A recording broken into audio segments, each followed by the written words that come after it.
little over 3 weeks since a bilateral meeting between Philippine President Bongbong Marcos and Japanese Prime Minister Ishiba Shigeru in Manila, where both pledged to strengthen strategic ties with each other.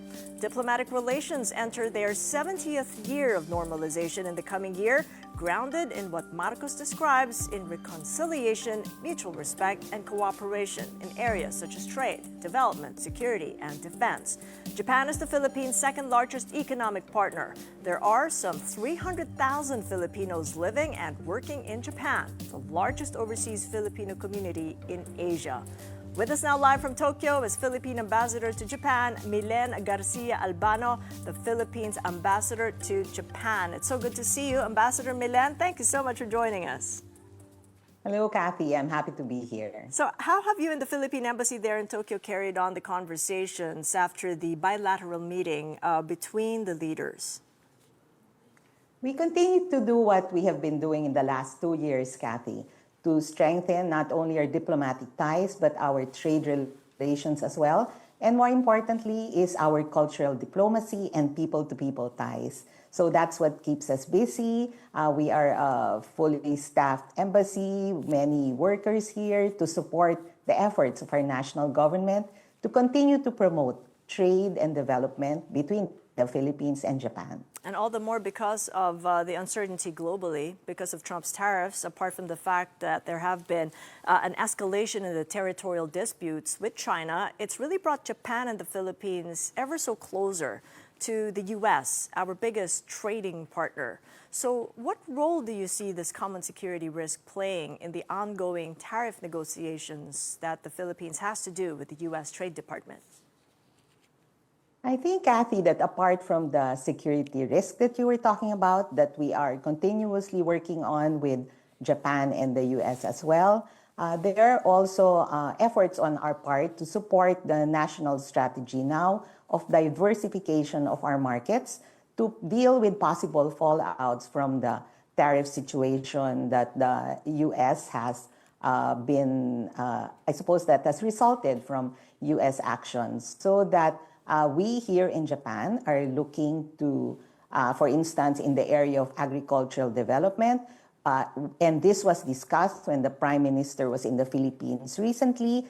We are looking for efforts to strengthen our relationship in this regard and work with technology to improve our agricultural situation in the Philippines.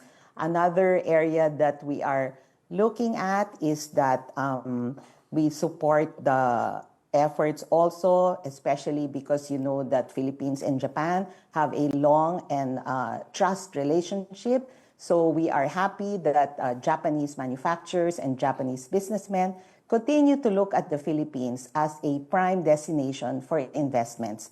So we also support the efforts of the national government to promote the Create More law, which has been very welcome to the businessmen here. We have been explaining the additional efforts of the government to attract investments and make the Philippine business climate more friendly to investments that possibly will be coming from Japan.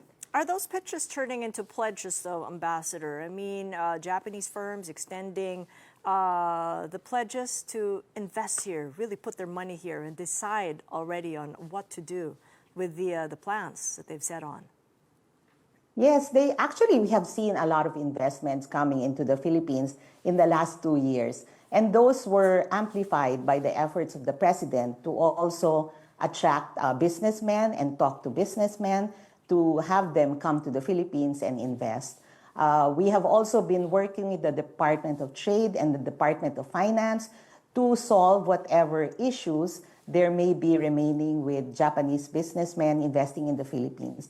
So we are happy that it pledges, not only pledges, but actual business has been coming to the Philippines. And this July, we are looking forward to another investment forum that we will be putting up here in Osaka, in time also for the attraction that has been gathered through our participation in the Osaka Expo. Well, talk to So us we are about looking forward to that. the expo is really looking very visual from where we're at. The Philippine Pavilion, called Woven, is designed by our very own Carlo Calma. It's really a testament to Filipino craftsmanship. But why is our participation in the expo important? I think, Kathy, that number one, it highlights the very good relationship and friendship that we have with the Japanese government. So we are happy to support them by participating in this expo. Number two, we would also like to showcase the innovations that is happening in the Philippines, our cultural diversity. And as you can see, Kathy, the expo pavilion is made out of rattan, the cladding outside, and we also have 200 of woven textiles that are exhibited on the exterior of the pavilion, which is really quite beautiful. So this will show the diversity of our culture, and inside the pavilion as well, it's really truly beautiful and something to behold. We have like it really Yes. looks beautiful, and lucky for those Filipinos who can go there. I know there are a lot of Filipinos who live and work in Japan, but there's so much more Filipinos who want to visit Japan. But there is a restriction. We got to have that visa-free access that lawmakers have asked you to work on at your Yes. confirmation hearing in 2022. So how has that come to be? Yeah. We're still working on it, Kathy. Initially, we have been able to secure visa-free access for holders of diplomatic passports. So we continue to work towards a visa-free entry for our citizens. But in the meantime, the Japanese Embassy in Manila has also been working on trying to fast-track, I suppose, or make the process of getting a visa easier. They have set up a new system, but I guess since it's the beginning, they're still working out the kinks. But hopefully, this will make it easier for our visitors to visit Japan. So in the last 2 years, we have really seen a great number of Filipinos coming here. And I hope that they can continue to come and see, especially the beauty of our pavilion at the Osaka Expo. Right, there is time because it's up to October that the expo is open. Thank you so Yes. much for the opportunity, Ambassador Mylene Garcia-Albano, Philippines Ambassador to Japan, joining us live from Tokyo.